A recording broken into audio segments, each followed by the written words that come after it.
Hello everyone, welcome to exam B. तो स्वागत है आप सभी का हमारे इस यूट्यूब चैनल पर। आज हम बात करने वाले हैं इस वीडियो में यूपीएससी ईपीएफओ में जो एपीएफसी का एग्जाम होता है उसमें कंप्यूटर नॉलेज एक सेक्शन है जिसमें आपको एग्जाम में 10 क्वेश्चन जो है वो देखने के लिए उस आपको मिलते हैं एग्जाम में।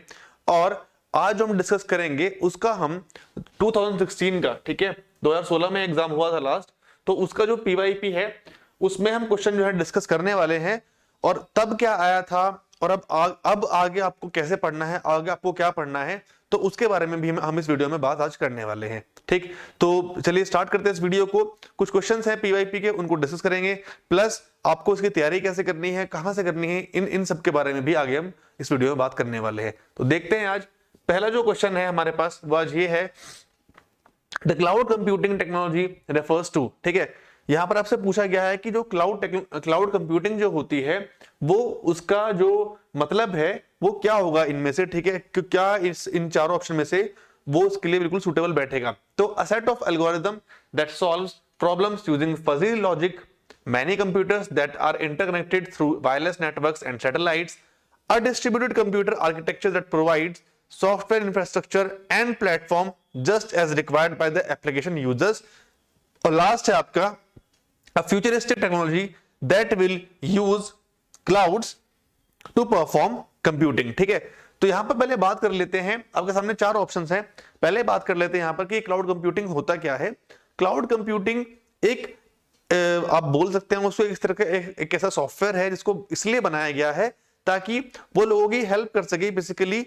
या तो आप उसको बोल सकते हैं स्टोरेज के लिए भी वो काम आता है, इवन वो डेटाबेस मैनेजमेंट के भी काम आता है, आपके डेटा को रिकॉर्ड करने के लिए भी काम आता है। तो इन सभी चीजों के लिए आपका जो क्लाउड कंप्यूटिंग है वो यूज होता है। ठीक है, ये एक तरह की सर्विस होती है जो प्रोवाइड की जाती है अलग अलग पर्संस को जिनको उनकी नीड है। सपोज मैं कोई अपने ऑफिस का ही कोई काम कर रहा हूं या फिर आप कुछ भी काम कर रहे हैं और आपको सडनली उसमें क्या हुआ कि आपने एक स्टार्टअप किया या फिर किसी ने भी कोई स्टार्टअप किया, आपके पास किसी भी चीज की जो रिक्वायरमेंट है वो ज्यादा आ गई, चाहे वो स्टोरेज है आपके पास, चाहे वो डेटा है, तो आपको उसको मैनेज करने के लिए आपको फिर से अपने सिस्टम को अपग्रेड करना पड़ेगा। लेकिन क्लाउड कंप्यूटिंग में क्या होता है, आपको सिर्फ वो आपको सर्विस देंगे। ठीक है, सपोज आपके पास अभी अगर 10 जीबी का डेटा है या 1000 जीबी का डेटा है तो आप उसको तभी के तभी आप उनको पे कर दीजिए और उससे आप अपने डेटा को क्या कर सकते हैं, अपग्रेड कर सकते हैं। चाहे आपको वो डेटा स्टोरेज के लिए हो, चाहे वो आपको वो चीजों को रिक्वायरमेंट के लिए हो। ठीक है, चाहे आप गूगल ड्राइव यूज कर रहे हैं, कुछ एग्जांपल इसके क्या होते हैं, चाहे वो गूगल ड्राइव हो, चाहे वो नेटफ्लिक्स हो, चाहे अमेजन प्राइम हो, प्राइम वीडियो, मतलब ये सभी जो एप्लीकेशंस हैं जो आप अपनी डेली लाइफ में यूज कर रहे हैं ये सभी एक क्लाउड कंप्यूटिंग का एक पार्ट है। ठीक है, तो यहां से हमें जो इसका बेस्ट सुटेबल एग्जांपल लग रहा है वो ये है, a distributed computer architecture that provides software infrastructure and platforms just as acquired by the application. ठीक है, तो जैसे ही एप्लीकेशन को और यूजर्स को जिस चीज की जरूरत होगी तो एक कंप्यूटर आर्किटेक्चर मतलब एक कोई भी एक कंपनी वो उसको वो चीज प्रोवाइड कर देगी। तो ये बेसिकली क्या होता है आपका एक क्लाउड कंप्यूटिंग का जो पैटर्न है या फिर एक जो उसकी डेफिनेशन है इसको हम बोल सकते हैं। ठीक है, आई होप आपको ये चीज क्लियर हो गई होगी। नेक्स्ट है हमारा the method of communication in which transmission can take place in both directions but happens only in one direction at a time. ठीक है, तो ये हमारा एक टॉपिक होता है कंप्यूटर में नेटवर्किंग का। ठीक है, कि नेटवर्क कैसे कनेक्ट होते हैं उसका एक ये क्वेश्चन है आपके सामने। तो आपसे यहां क्वेश्चन पूछा गया है कि वो कौन सा मोड होता है जिसमें कि आप एक साथ कम्युनिकेशन तो कर सकते हैं लेकिन मतलब साइमल्टेनियसली आपको करनी होगी कि पहले एक बोलेगा फिर दूसरा बोलेगा, एक साथ आप आपस में बात नहीं कर सकते। तो वो कौन सा मोड ऑफ कम्युनिकेशन होता है, वो तो डुप्लेक्स है, हाफ डुप्लेक्स है, फुल डुप्लेक्स है या फिर सिंपलेक्स है। तो वो हमारा, सॉरी यहां मैंने आपको क्वेश्चन दे दिया। ठीक है, तो वो हमारा एक हाफ डुप्लेक्स होता है। ठीक है, वो होता है हाफ डुप्लेक्स। अब हाफ डुप्लेक्स का मतलब क्या होता है मैं आपको यहां पर समझा दूं। हाफ डुप्लेक्स का मतलब मैं और आप, ठीक है, सपोज कीजिए आप दो लोग या फिर मैं और आप आपस में बात कर रहे हैं, बट मैं एक बार अपनी बात बोलूंगा, आप उसको सुनेंगे, फिर आप अपनी बात बोलेंगे तो मैं उसको सुनूंगा। ठीक है, एक साथ हम बात नहीं कर पाएंगे। जब एक इंसान बोल रहा है तो दूसरे को उसकी बात सुननी पड़ेगी और उसके बाद ही वो दूसरी अपनी बात बोल पाएगा। जैसे वॉकी टॉकी में होता है। ठीक है, वॉकी टॉकी में आप बात करते हैं, उस बटन को प्रेस करते हैं, आप बोलेंगे, फिर रिलीज कर देंगे, सामने वाला उसको दबाएगा फिर बोलेगा। तो ऐसे करके जो कम्युनिकेशन है वो होता है। ठीक है, अब इसके दो टाइप्स और होते हैं, सिंपलेक्स और ड्यूप्लेक्स, ठीक है। तो उसको भी हम यहां पर देख लेते हैं। सिंपलेक्स में आपका क्या होता है, मोड ऑफ कम्युनिकेशन जो होता है वो सिर्फ एक ही तरफ से हो पाता है, ठीक है, कि एक ही इंसान बोल पाएगा या एक ही मशीन बोल पाएगी और दूसरा उसको सिर्फ सुन सकता है, वो उसके ऑर्डर को सिर्फ ले सकता है। ये होता है आपका कीबोर्ड में, ठीक है। अगर आप कीबोर्ड पे कुछ टाइप करेंगे तो स्क्रीन को उसकी जो चीजें हैं वो लेनी ही पड़ेंगी, है ना, वो उसको कुछ बोल नहीं सकता रिप्लाई में। रेडियोज होगी, आप रेडियो पे गाने सुनते हैं, गाना चल रहा है तो आप उसमें कुछ बोल सकते हैं क्या, कि आपने रेडियो में कुछ बोला कि नहीं ये नेक्स्ट गाना चला दो या कुछ और कर दो, ऐसा नहीं होता है। तो जो मीडियम है, जो मोड ऑफ ट्रांसमिशन है वो एक ही रहता है, दैट इज सिंपलेक्स। और थर्ड होता है इसमें ड्यूप्लेक्स का, उसमें क्या होता है कि दोनों तरफ से जो कम्युनिकेशन है वो एक साथ होता है। जैसे एक एग्जांपल आजकल में बहुत क्या चल रहा है लेटेस्ट, एलेक्सा हो गया, ठीक है, जैसे कि आपकी गूगल असिस्टेंट हो गया, सॉरी आप जो जवाब लेते हैं सामने से, कि आपने किसी को बोला और सामने से भी आपको जवाब मिल रहा है, ठीक है, सेम वैसा नहीं। या फिर आप बोलना चाहें तो आप जैसे फोन पर बात करते हैं, सबसे बेस्ट एग्जांपल क्या है, फोन पर आप बात करते हैं कि आप बोल रहे हैं, सामने वाला आपकी सुन रहा है और एक साथ भी आप आपस में क्या कर सकते हैं, बात कर सकते हैं। आपको वेट नहीं करना पड़ता दूसरे को जवाब देने के लिए, या फिर आपको कोई ऐसा बटन प्रेस नहीं करना पड़ता ताकि आप अपने आप को कम्युनिकेट कर सके दूसरी तरह से, ठीक है। तो ये तीन तरह के जो मोड है ट्रांसमिशन के हमारे पास वो होते हैं कम्युनिकेशन के अंदर, ठीक है। चलिए, तो ये है हमारा, अभी हम बात करने वाले हैं कि आप अगर आपका एग्जाम है तो किस तरह से आप अपने आप को यहां पर आप अपने आप को प्रिपेयर कर सकते हैं हमारे साथ, आइए एग्जाम बी के साथ, ठीक है। तो ये कोर्स है, आप यहां पर देख लीजिए, हमारे पास 20 मॉक टेस्ट आपको यहां पर मिलेंगे, जिसमें हम आपको 2400, ठीक है, 2400 क्वेश्चंस आपको हम प्रोवाइड करेंगे, 6 PYQs देंगे, ठीक है, जिसमें हम आपको डिटेल्ड सॉल्यूशन देने वाले हैं, ठीक है, हर एक पैटर्न का, हर एक क्वेश्चन का, ठीक है। और उसके बाद 4000 आपको सेक्शन टेस्ट मिलने वाले हैं यहां पर, ठीक है, जो भी आपको डिटेल, चाहे आपका कंप्यूटर हो, चाहे आपकी जीएस हो, चाहे आपकी साइंस हो, ठीक है, चाहे आपके मेन सब्जेक्ट्स हो, इसमें जो बाकी सब सब्जेक्ट्स आपके हैं, तो सभी को मिलाकर आपको यहां पर बहुत सारा एक अच्छा पैकेज मिलने वाला है। तो उसके लिए आपको इस वीडियो के नीचे उसका, अगर आपको एनरोल करना चाहते हैं तो नीचे आपको डिस्क्रिप्शन में उसका लिंक मिल जाएगा, आप वहां जाकर अपने आपको एनरोल कर सकते हैं, या फिर आप हमें कॉन्टैक्ट भी कर सकते हैं हमारी वेबसाइट पर जाकर, या फिर ये हमारा कॉन्टैक्ट नंबर है 9205524028, ठीक है। तो यहां पर भी जाकर आप हमें एक बार कांटेक्ट कर सकते हैं और एक बार ट्राई कीजिए हमारे इस कोर्स को, ठीक है। तो देखते हैं फिर नेक्स्ट क्वेश्चन, चलिए। A collection of programs that controls how the computer system runs and process information is called, ठीक है, एक ऐसा कलेक्शन ऑफ प्रोग्राम जो कंट्रोल करता है और कंप्यूटर सिस्टम को और रन करता है प्रोसेस इंफॉर्मेशन को, ठीक है, मतलब कि आपके सिस्टम को वो पूरा का पूरा कंट्रोल करेगा, जो इंफॉर्मेशन है उसको प्रोसेस करेगा। तो सारा काम कौन करता है, ये सारा काम आपका करता है ऑपरेटिंग सिस्टम, ठीक है। क्या करता है ऑपरेटिंग सिस्टम, आपने इसके बारे में पहले ही पढ़ा होगा कि ऑपरेटिंग सिस्टम क्या होता है। ये बेसिकली एक इंटरफेस होता है यूजर और हार्डवेयर के बीच में, यूजर और सिस्टम के बीच में, कि वो उसको पूरी गाइड करता है कि जो हम उसको कोई भी इंस्ट्रक्शंस दे रहे हैं वो उसके बेस पर पूरे सिस्टम को क्या करता है, रन करता है, ठीक है। तो दैट इज ऑपरेटिंग सिस्टम आपका, ठीक है। चलिए, SMPS is the acronym for, ठीक है, SMPS जो होता है वो इसमें से किसका एक्रोनिम है, किसकी शॉर्ट फॉर्म है। तो एग्जाम में अगर आप देखें, अगर 10 भी क्वेश्चन भी आपके आ रहे हैं, 12 भी आ रहे हैं, तो कंप्यूटर नॉलेज की एक खास बात रहती है इस टॉपिक की, कि आपको यहाँ पर जो एब्रिविएशंस हैं ये आपको बहुत ज्यादा देखने के लिए मिलते हैं। अगर आपके कितने भी, अगर 10 हैं तो आपको 2 मिल जाएंगे, 20 है तो आपको 4 मिल जाएंगे, प्लस शॉर्टकट कीज, ठीक है, शॉर्टकट कीज हो गया और आपका ये पार्ट हो गया, ये बहुत इंपॉर्टेंट रहता है आपके एग्जाम पॉइंट ऑफ व्यू से, ठीक है। तो एसएमपीएस क्या होता है आपका, एसएमपीएस होता है आपका स्विच मोड पावर सप्लाई, ठीक है, ये है आपका स्विच मोड पावर सप्लाई। अब ये क्या होता है इसको एक बार देख लेते हैं। आप अपने सिस्टम में जब काम कर रहे होते हैं, आपको उसके लिए इलेक्ट्रिसिटी चाहिए होती है ना, ऑब्वियसली बात है, ठीक है, चाहे वो बैटरी हो, चाहे वो बिजली हो, किसी भी फॉर्म में, ठीक है, it needs power supply to run, ठीक। तो अब अगर आपके जो घर में जो प्रॉपर एक लाइट आ रही है, या फिर आप जिससे आपका सिस्टम जो चलने वाला है वो पूरा का पूरा आपके सिस्टम में, कंप्यूटर में तो काम नहीं करेगा, पूरी की पूरी पावर सप्लाई तो उसको नहीं चाहिए होगी।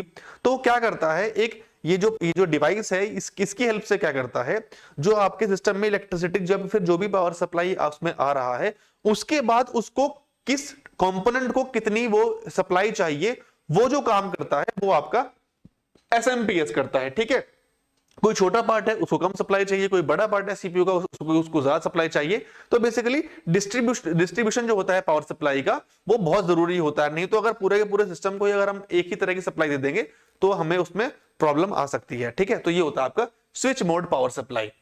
नेक्स्ट है आपका USB is the acronym for, ठीक है, यूएसबी की यहां पर फुल फॉर्म क्या होती है ये पूछ गई है आपसे। ये होती है आपकी यूनिवर्सल सीरियल बस। क्या होती है? यूनिवर्सल सीरियल बस होती है इसकी फुल फॉर्म। और इसमें क्या होता है, आपने अगर देखा हो, ये बेसिकली क्या करता है, अगर ये आपका डेटा को ट्रांसफर करने का काम करता है। ठीक है, अगर आपको अपने सिस्टम में कोई भी डेटा चाहिए तो वो आप यूएसबी के थ्रू ले सकते हैं, चाहे वो पेन ड्राइव हो, चाहे वो यूएसबी पोर्ट्स हो, चाहे वो, ठीक है, आपका मोबाइल का जो चार्जर होता है तब उसको आप कनेक्ट करते हैं यूएसबी के थ्रू। तो बेसिकली ये बस मतलब आपको एक रास्ता दिखाता है कि डेटा आपको यहां से लेकर ऐसे आपको आगे कन्वर्ट करना है या फिर डेटा आपको आगे लेकर जाना है। ठीक है, चलिए next, spam in A system email is, ठीक है। अब ईमेल के अंदर स्पैम का मतलब क्या होता है, अगर आप देखेंगे मैं आपको बता दूं तो स्पैम आपका वो होता है, स्पैम आपका आता है जो आपके अनसॉलिसिटेड मैसेज जो होते हैं, ठीक है, जो आपके अनसॉलिसिटेड मैसेज जो होते हैं, मतलब कि जो चीज आपको नहीं चाहिए, कोई भी रैंडमली आपको कैसे मैसेज कर दे, ठीक है, चाहे वो आपकी किसी ऑफर के रिगार्डिंग हो, चाहे वो किसी सेल के रिगार्डिंग हो, जिसकी आपको जरूरत ही नहीं है, ठीक है, तो वो आपके बेसिकली स्पैम के अंदर आपके पहुंच जाते हैं। अगर आप देखें अपने जो आपका जीमेल या फिर ईमेल होता है, लेफ्ट साइड में वहां पर 3-4 बॉक्स होते हैं, एक आपका स्पैम का होता है, आपका इनबॉक्स होता है, एक आपका सेंड आइटम होता है, एक आपका ड्राफ्ट होता है। तो जो जिसकी आपको जरूरत नहीं है तो सिस्टम उसको अपना आप ही फिल्टर कर देता है और उसको वो ऑटोमेटिकली स्पैम मैसेज के अंदर भेज देता है। ठीक है, तो दैट इज स्पैम। तो यहां पर क्या है इसका answer, a message distributed indiscriminately, ठीक है, कैसे भी किसी ने भी किसी को मैसेज भेज दिया तो वो होते हैं आपके स्पैम। ठीक है, चलिए, The device that work with the computer system as soon as they are connected are described as, ऐसी कौन सी डिवाइसेस होती हैं जो एकदम से as soon as they are connected उनको आप बस इंसर्ट कीजिए और वो काम करना स्टार्ट कर देंगी, तो वो होती है आपकी, उनको बोलते हैं PNP, that is plug and play. ठीक है, यहां पर होगा, यहां पर तो प्लग एंड प्ले होता है वो। अब क्या होता है प्लग एंड प्ले, उसको अगर हम देख लेते हैं, जैसे कि आपने माउस का जो पोर्ट है अपने सिस्टम में लगाया, जैसे ही आपने माउस के पोर्ट को लगाते हैं आपके माउस में लाल बत्ती जलती है, आपका mouse it is good to go, you can work it. Keyboard लगाओ, आपने उसमें पेन ड्राइव लगाओ, ठीक है। तो कुछ डिवाइसेस ऐसी होती हैं जिनको चलाने के लिए आपको कोई एक्सटर्नल ड्राइवर की जरूरत नहीं पड़ती है। ठीक है, जैसे कि आपको अगर प्रिंटर यूज करना है तो प्रिंटर को आपको यूज करने के लिए पहले आपको उसका ड्राइवर जो है इंस्टॉल करना पड़ेगा, तभी वो जाकर वो उसमें चल पाएगा। बट कुछ डिवाइसेस ऐसी होती हैं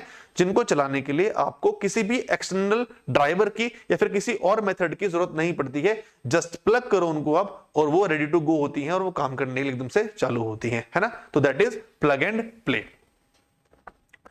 Which one of the following software applications would be the most appropriate for performing numerical and statistical calculations? इसमें से कौन सा ऐसा सॉफ्टवेयर एप्लीकेशन है जो आपका न्यूमेरिकल और स्टैटिस्टिकल कैलकुलेशन करने के लिए सबसे बेस्ट होता है? ऑप्शन एक बार देख लेते हैं, डेटाबेस, स्प्रेडशीट, ग्राफिक पैकेज या फिर डॉक्यूमेंट प्रोसेसर। ठीक है, तो अगर आपको यहां पर क्या करना है, आपको न्यूमेरिकल और स्टैटिस्टिकल कैलकुलेशन करनी है तो उसके लिए आपको एक प्रोग्राम ऐसा चाहिए जो कैलकुलेशन करता हो। ठीक है, पहला डेटाबेस, क्या डेटाबेस कैलकुलेशन करता है? नहीं करता, क्योंकि डेटाबेस हमारा बेसिकली डेटा को स्टोर करने के काम आता है ना। चलिए, उसके बाद आते हैं आपके हम ग्राफिक्स पैकेज पे। ग्राफिक्स बेसिकली आपके इमेजेस पर आपका जो सिस्टम कैसा दिख रहा है उस पर काम करता है। ठीक है, दैट इज ग्राफिक्स पैकेज। ये है आपका डॉक्यूमेंट प्रोसेसर। ठीक है, अब डॉक्यूमेंट प्रोसेसर में क्या होता है, अगर आपको कुछ काम करना है, लिखने का काम करना है, डॉक्यूमेंट्स बनाने हैं, तो वहां पर होता है आपका डॉक्यूमेंट प्रोसेसर। और बचता है आपका फिर स्प्रेडशीट। स्प्रेडशीट के अंदर इसको मतलब अगर वैसे बोल दें तो है कि बही खाता टाइप भी होता है ना। आपने अगर देखा हो, आप अगर किसी शॉप पर जाते हैं, पुरानी शॉप पर अगर आप गए हैं तो वहां पर आपने देखा होगा कि वो बड़े बड़े रजिस्टर उनके पास होते हैं जहां पर वो सारा अपना हिसाब किताब रखते हैं, और वही उनको रिप्लेस कर दिया आजकल एक्सेल फाइल ने। ठीक है, स्प्रेडशीट जो एक्सेल एक स्प्रेडशीट का पार्ट है, तो स्प्रेडशीट के अंदर आप बड़ी बड़ी कैलकुलेशन कर सकते हैं बहुत इजीली मेथड से। तो आंसर इसका क्या हो जाएगा, स्प्रेडशीट यहां पर हो जाएगा। ठीक है, चलिए next, consider the following statements on global positioning system. तो जीपीएस के बारे में यहां पर आपसे पूछा गया है कि कौन सी बात यहां पर सही है, कौन सी बात गलत है। जीपीएस आप सभी जानते हैं, that is global positioning system. आजकल हर एक मोबाइल डिवाइस में, इवन कार में भी जीपीएस हो रहा है। बेसिकली ये लोकेशन के काम आता है। ठीक है, अगर आपको मैं इसको कम टाइम में इसको समझाऊं तो ठीक है, तो ये होता है आपका जीपीएस। तो GPS allows accurate time stamping on ATM. तो यहां पर क्या करता है, क्या जीपीएस आपका जो एटीएम पे टाइम स्टैंपिंग होती है उनको एक्यूरेट दिखाता है, ये आपसे पूछा गया है। दूसरा है GPS relies on a set of satellites for transferring signals worldwide. ठीक है, तो सैटेलाइट्स पर जीपीएस रिलाई करता है क्या, ट्रांसफर सिग्नल करने के लिए। तो बिल्कुल ये दोनों की दोनों बातें बिल्कुल ठीक है, दोनों ही दोनों बातें आपकी जीपीएस से पूरी की पूरी कनेक्टेड है। चाहे एटीएम स्टैंपिंग हो, चाहे आपको लाइव आपकी लोकेशन हो, सैटेलाइट के थ्रू वो उनसे बात करता है, सैटेलाइट से वो उन पर रिलाई करता है अपनी लोकेशन को देने के लिए। तो यहां पर क्या है, बोथ 1 और 2 आपका इसमें क्या हो जाएगा, आंसर हो जाएगा। और ये है आपका last question, consider the following statements, cellular technology evolves in stages called generation where. तो यहां पर आपको पता है सेल्यूलर टेक्नोलॉजी में एक इन्वेंशन आया था जनरेशन 2G, जैसे कि 1G आया, 2G आया, 3G आया, 4G आया और 5G आया। ठीक है, इस तरह से जो जनरेशन है वो चल रही है। फाइन, वेयर अब आपसे यहां पर पूछा गया है a generation represent the number of subscriber, higher generation has more subscriber. अब यहां से बोला गया है कि जो जनरेशन होती है क्या वो सब्सक्राइबर के नंबर को डिफाइन करती है, मतलब 1G तो कम सब्सक्राइबर, 2G ज्यादा, 3G तो और ज्यादा, क्या ऐसा होता है। Second point, 2G technology has two standard CDMA and GSM। 2G technology के अंदर दो स्टैंडर्ड सेट CDMA और GSM है। और थर्ड आपसे पूछा गया है 2G टेक्नोलॉजी है CDMA स्टैंडर्ड एंड 3G है GSM स्टैंडर्ड। तो इसमें से कौन सा सही है, इसमें से जो सेकंड वाला पॉइंट है वो बिल्कुल ठीक है कि 2G के अंदर दो स्टैंडर्ड होते हैं CDMA और GSM। थर्ड वाली बात बिल्कुल गलत है कि 2G में CDMA और 3G में GSM है, बिल्कुल गलत है, ऐसा नहीं होता है। और पहली वाली तो बिल्कुल ही गलत है, वो तो उसका तो कोई सिर पैर ही नहीं है इस बात का कि जितनी जनरेशन ज्यादा होंगी उतने सब्सक्राइबर ज्यादा होंगे, तो ऐसा बिल्कुल नहीं है। तो इसका आंसर क्या हो जाएगा, 2 ओनली। ठीक है, ये इसका बिल्कुल सही आंसर यहां पर हो जाएगा। ठीक है, तो ये था हमारा आज का सेशन। 10 क्वेश्चन थे जो हमारे 2016 वाले जो पेपर में आए थे। मैंने अपनी पूरी कोशिश की है आपको वो 10 क्वेश्चन समझाने की। उनसे रिलेटेड अगर कुछ कमी आपको लगी हो तो आप उसको देख सकते हैं, मुझे बता सकते हैं नीचे कमेंट बॉक्स में। और हमारे कोर्स को एक बार आप जरूर ट्राई कीजिए, नीचे डिस्क्रिप्शन में उसका लिंक है, आप जाइए अपना कोर्स में एक बार एनरोल कीजिए। हमारे साथ आप अपनी तैयारी को 50% फास्टर कर सकते हैं। तो मिलते हैं फिर एक नेक्स्ट वीडियो में, तब तक के लिए थैंक यू।